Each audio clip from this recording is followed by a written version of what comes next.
வணக்கம். நீங்கள் இணைந்திருப்பது வெட்டி டிவி டாப் 24 செய்திகளுடன். செய்திகள் வாசிப்பவர் டிலக்ஷிகா ரவிச்சந்திரன். தொடர்ந்து செய்திகளை பார்வையிடலாம். மறைந்த பரிசுத்த பாப்பரசருக்கு அஞ்சலி செலுத்தும் விதமாக ஈபிள் கோபுரத்தின் விளக்குகள் நேற்றைய தினம் அடிக்கப்பட்டுள்ளது. பரிசுத்த பாப்பரசர் பிரான்சிஸ் தனது 88வது வயதில் காலமானதை அடுத்து அவரது நினைவாக நேற்றிரவு பாரிஸில் புகழ்பெற்ற ஈபிள் கோபுரத்தின் விளக்குகள் அணைக்கப்பட்டுள்ளது. பாப்பரசர் பிரான்சிஸ் தஞ்சம் தேடி வரும் எதிரிகளை வரவேற்க வேண்டும் என்று வலியுறுத்தியவர் என அவர் குறிப்பிட்டார்.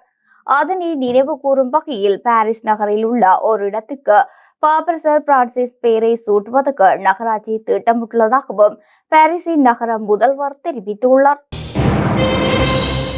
ஜேவிபி அரசாங்கம் மக்களை ஏமாற்றி தேர்தல் காலத்தில் வழங்கிய வாக்குறுதிகளை மீறி நடந்து வருகின்றது. ஒட்டுமொத்தம் 2.2 மில்லியன் மக்களை ஏமாற்றி வருவதை மக்கள் இன்று நன்கு உணர்ந்துள்ளனர். விவசாய பகுதிகளில் அடுத்த போகத்துக்குரிய பணிகள் ஆரம்பிக்கப்பட்டுள்ளன என்ற போதிலும் உரமானியம் இதுவரையில் அவர்களுக்கு கிடைக்கவில்லை. பயிர் சேதங்களுக்கு இழப்பீடுகளோ கிடைக்கவில்லை. யானை மனித மோதலினால் பாதிக்கப்பட்ட மக்களின் பயிர்கள், உடைமைகள் மற்றும் உயிர் சேதங்களுக்கு இன்னும் அந்த அரசாங்கம் தீர்வு காணவில்லை என எதிர்க்கட்சி தலைவர் சஜித் பிரேமதாச தெரிவித்தார். இம்முறை உரங்களின் விலைகளும் அதிகரித்து வரும் சூழ்நிலையில் விவசாயி தூக்கி விடுவோம், விவசாயிகளை காப்போம், விவசாயியை கடவுளாக கருதுகின்றோம் என்று கூறிய திசை காட்டி தலைமையிலான மக்கள் விடுதலை முன்னணியினர் ஒட்டுமொத்த விவசாய சமூகத்தினரையும் அளிக்கும் கொள்கையை முன்னெடுத்து வருகின்றனர் என எதிர்க்கட்சி தலைவர் சஜித் பிரேமதாச கூறினர். எதிர்வரும் உள்ளூராட்சி மன்ற தேர்தல் நிமித்தம் பொலனறுவையில் தேர்தல் தொகுதியில் நேற்று இடம்பெற்ற மக்கள் சந்திப்பில் கலந்து கொண்டு உரையாற்றும் போது எதிர்க்கட்சி தலைவர் சஜித் பிரேமதாச இவ்வாறு தெரிவித்தார். உயிர்த்த ஞாயிறு தாக்குதல்கள் தொடர்பில் சாக்கு போக்குகளை கூறி அரசாங்கம் மக்களை ஏமாற்றி வருவதாக எதிர்க்கட்சி தலைவர் சஜித் பிரேமதாச தெரிவித்தார். தேச மகாரகம பிரதேசத்தில் நேற்றைய தினம் இடம்பெற்ற மக்கள் சந்திப்பில் கலந்து கொண்டு உரையாற்றும் போது அவர் இதனை கூறினார். அவர் மேலும் கருத்து தெரிவித்தார். உயிர்த்த ஞாயிறு தாக்குதல் சம்பவம் தொடர்புடைய பிரதான சூத்திரதாரி யார் என்பது தொடர்பிலான தகவல்களை விசேட அறிவிப்பின் மூலம் வெளிக்கொணர்வதாக ஜனாதிபதி தெரிவித்திருந்தார்.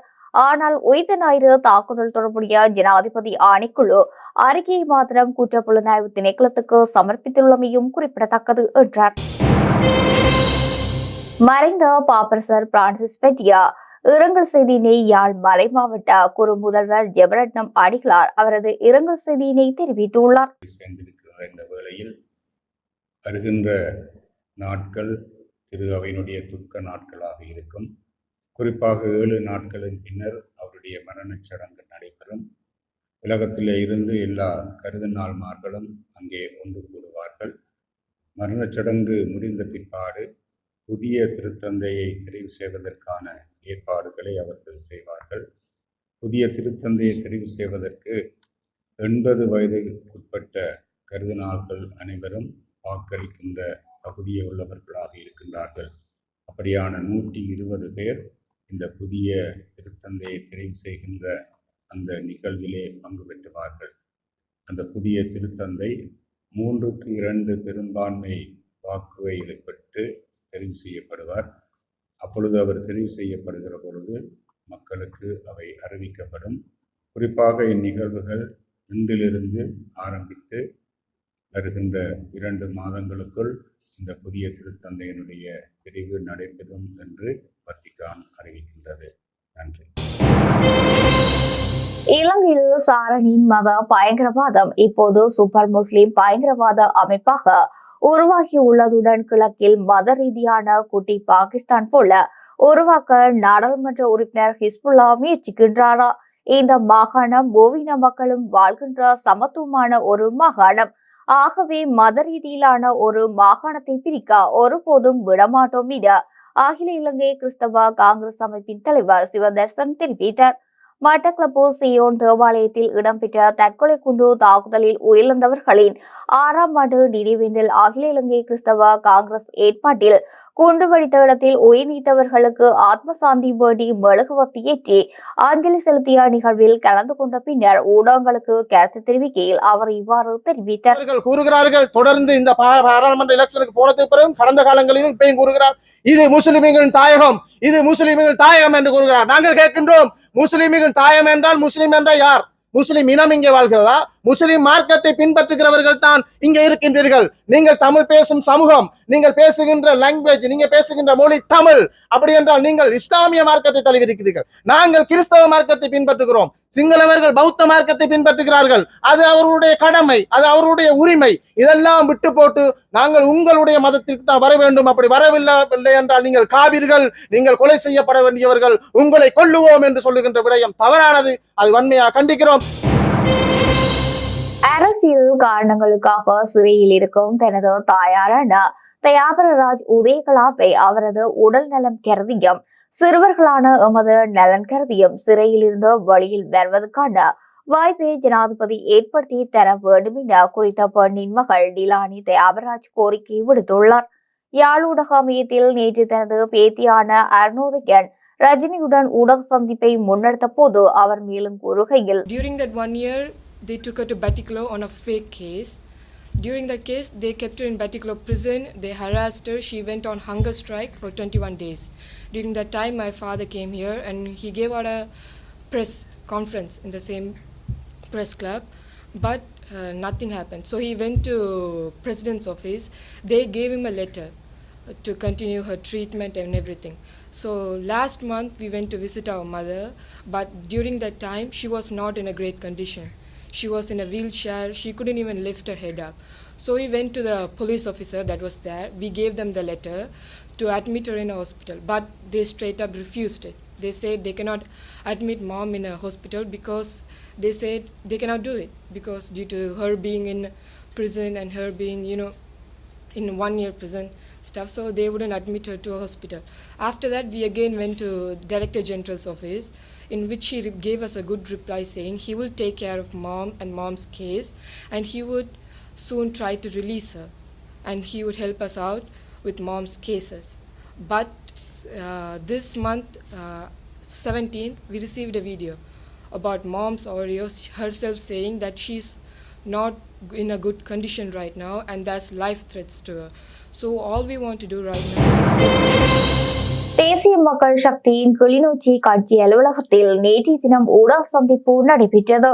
குறித்த ஊடக சந்திப்பில் பாராளுமன்ற உறுப்பினர் க. இளங்குமரன், கட்சியின் கிளிநொச்சி மாவட்ட அமைப்பாளர் மருதங்கன் மோகன், கரைச்சி பிரதேச சபையின் பிரதான வேட்பாளர் சபாரட்னம் ஆகியோர் கலந்து கொண்டிருந்தனர். இதைவிட நிறைய சம்பவங்களுக்கு முகம் கொடுத்த ஒரு கட்சி மக்கள் விடுதலை முன்னணி, இப்ப அமைத்திருக்கும் தேசிய மக்கள் சக்தி. ஆகவே இதைவிட நிறைய சம்பவங்கள், அடக்குமுறைகள், ஒடுக்குமுறைகள், கொலைகள் எல்லாமே எங்களுக்கு எதிராக வந்த நேரத்தில் கூட நாங்கள் இந்த அரசியலை, மக்களுக்கு ஒரு சிறப்பான ஒரு சமுதாயத்தை அமைக்கும் அரசியலை நாங்கள் ஒருபோதும் கைவிடவில்லை. ஆகவே இன்று நாங்கள் அந்த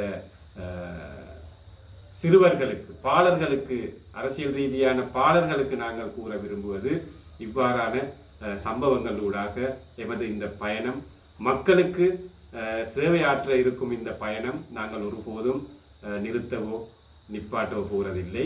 நாங்கள் இன்னும் அவற்றில் இன்னும் துணிச்சலாக மக்களோடு சேர்ந்து மக்களின் ஆதரவை பெற்று நாங்கள் கட்டாயம் முன்னோக்கி செல்வோம்.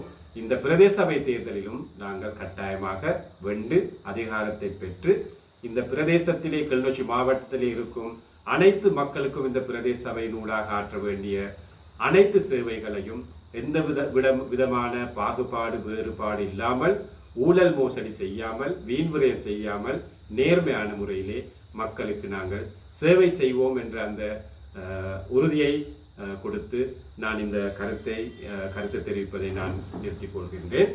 உங்களுக்கு ஏதாவது கேள்விகள் இருந்தால். இன்று ஈஸ்டர் தாக்குதல் தொடர்பாக பலர் கருத்துக்களை கூறிக்கொண்டு வருகிறார்கள். நாங்கள் நீதியை பெற்றுத்தர மாட்டோம் என்று. ஆனால் நாங்கள் ஒன்றை கூறுகிறோம், ஈஸ்டர் தாக்குதல் தொடர்பான முழுமையான நீதியை எமது சட்டத்துறை ஊடாக பெற்றுக் கொடுப்போம். இன்று எமது பாதுகாப்பு அமைச்சர் அதற்கான அறிக்கைகளை சமர்ப்பித்துள்ளார். அதற்கான பூர்வாங்க வேலைகள் நிறைவடைந்த வண்ணமே உள்ளது. வெகு சீக்கிரமான குற்றவாளிகள் மக்கள் முன் பிரதிபலிக்கப்படுவார் எமது அரசாங்கத்தால். நாங்கள் கூறிய அனைத்து விஷயங்களையும் எதிர்வருங்காலத்தில் நடைமுறைப்படுத்துவோம். தமிழ் மக்கள் முன்னிய காலத்தில் ஊடகவியலாளர் படுகொலை செய்யப்பட்டிருக்கிறார்கள். உதயன் காரியாலயத்தில் சென்று தாக்குதல் நடத்தியிருக்கிறார்கள். இந்தியன் பிரீமியர் லீக் கிரிக்கெட் தொடரின் கொல்கத்தா நைட் ரைடர்ஸ் அணிக்கு எதிராக நேற்றைய போட்டியில் குஜராத் டைட்டன்ஸ் அணி 39 ஓட்டங்களினால் வெற்றி பெற்றுள்ளது. போட்டியின் நாணய சுழற்சியில் வெற்றி பெற்ற கொல்கத்தா நைட் ரைடர்ஸ் அணி களத்தடுப்பை தேர்வு செய்திருந்தது. இதற்கமைய முதலில் துடுப்படுத்த ஆடிய குஜராத் டைட்டன்ஸ் அணி நிர்ணயிக்கப்பட்ட 20 ஓவர்கள் நிறைவில் 3 விக்கெட்டுகளை மாத்திரமிழந்து 198 ஓட்டங்களை பெற்றுக் கொண்டது. தொடர்ந்து 199 ஓட்டங்கள் என்ற வெற்றி இலக்கை நோக்கி பதிலெடுத்து ஆடிய கொல்கத்தா நைட் ரைடர்ஸ் அணி நிர்ணயிக்கப்பட்ட 20 ஓவர்கள் நிறைவில் 8 விக்கெட்டுகளை இழந்து 159 ஓட்டங்களை மாத்திரம் பெற்று தோல்வியை தழுவியது. குஜராத் டைட்டன்ஸ் அணிக்காக 90 ஓட்டங்களை பெற்றுக் கொடுத்த சுப்மன் கில் போட்டியின் ஆட்ட நாயகனாக தெரிவு செய்யப்பட்டார். பொதுமக்களின் காணிகளை எல்லையிடுவதற்காக வருகை தந்த வனவள திணைக்கள அதிகாரியொருவர் காணி உரிமையாளர்கள் சிலரை துப்பாக்கியை காட்டி அச்சுறுத்தியதாக நாடாளுமன்ற உறுப்பினர் சத்தியலிங்கம் தெரிவித்துள்ளார்.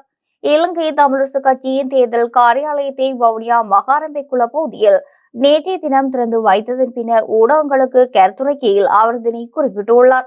இதன்போது தொடர்ந்து கருத்து வெளியிட்ட நாடாளுமன்ற உறுப்பினர் சத்தியலிங்கம், அடக்குமுறை அரசியலுக்கு பயங்கரவாத தடை சட்டம் தேவை என்பதால் அரசாங்கம் அதனை தொடர்ந்து அமல்படுத்தி வருவதாக தெரிவித்துள்ளார்.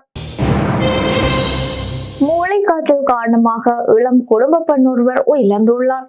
உயிரிழந்தவர் பழை வீமன் காமம் தள்ளிப்பளை பகுதியை சேர்ந்த கவிஞன் சாமினி என்ற 23 வயதுடையவர் ஆவார்.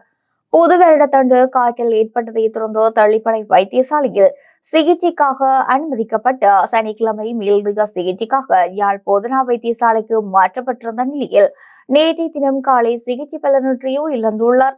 குறித்த மரணம் தொடர்பில் திடீர் மரண விசாரணை அதிகாரி ஆறுமுகம் ஜெயபாலசிங்கம் விசாரணைகளை மேற்கொண்டுள்ளார். ஈஸ்டர் குண்டு தாக்குதல் நடைபெற்று 6 ஆண்டுகள் நிறைவடைந்துள்ள நிலையில் கடைசியாக ஆட்சிக்கு வந்த தேசிய மக்கள் சக்தி அரசாங்கமும் உண்மையான குற்றவாளிகளை கண்டுபிடிக்க தவறியுள்ளது என ஊடகவியலாளரும் செங்கலடி தளவாய் வட்டார தமிழரசு கட்சியின் வேட்பாளர் மன சே நிலாந்தன் தெரிவித்தார். 21 நேற்றைய தினம் செங்கலடி புளியவழி பகுதியில் நடைபெற்ற உயிர்த்த ஞாயிறு குண்டு தாக்குதலில் படுகொலை செய்யப்பட்டவர்களின் 6ஆம் ஆண்டு நினைவு தினத்தில் கலந்து கொண்டு உரையாற்றிய போதே அவர் மேற்கண்டவாறு தெரிவித்தார். நாட்டில் உணவு பாதுகாப்பை உறுதி செய்வது தொடர்பான கொள்கை முடிவுகளை எடுப்பதற்காக உணவு பாதுகாப்பு குழு 6வது முறையாகவும் கமத்தொழில் கால்நடை வளங்கள் காணி மற்றும் நீர்ப்பாசன அமைச்சர் கே.டி. லால்கந்த, வர்த்தக வாணிப உணவு பாதுகாப்பு மற்றும் கூட்டுறவு அபிவிருத்தி அமைச்சர் வசந்தா சமரசிங்க தலைமையில் நேற்றைய தினம் ஜனாதிபதி செயலகத்தில் கூடியது.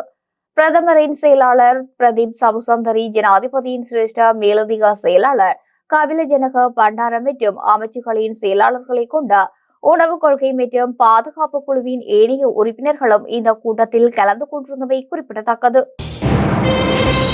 பல்வேறு புதிய தொழில்நுட்பங்களை உலகுக்கு அறிமுகப்படுத்தி தொழில்நுட்ப வளர்ச்சியில் சீனா தொடர்ந்து முன்னிலையில் உள்ளது.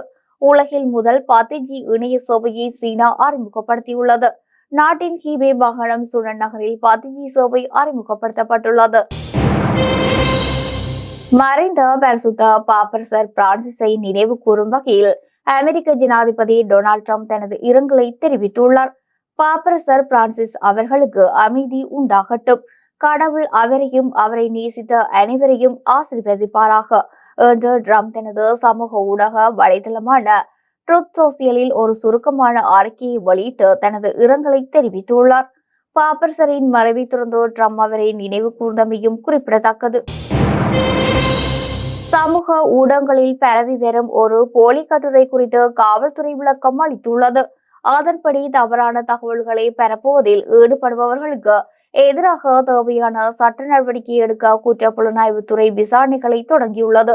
கான்விகேஷன் என்ற தலைப்பில் ஆங்கிலத்தில் எழுதப்பட்ட கடிதம் பதில் ஐஜிபி பிரியந்தா வீரசூரியவின் பெயரையும் கணனி குற்ற தலைமையகம் என்று குறிப்பிடும் போலி கையெழுத்தையும் கொண்டிருந்தது தற்போது சமூக ஊடகங்களில் பரவி வருவதாக காவல்துறை தெரிவித்துள்ளது.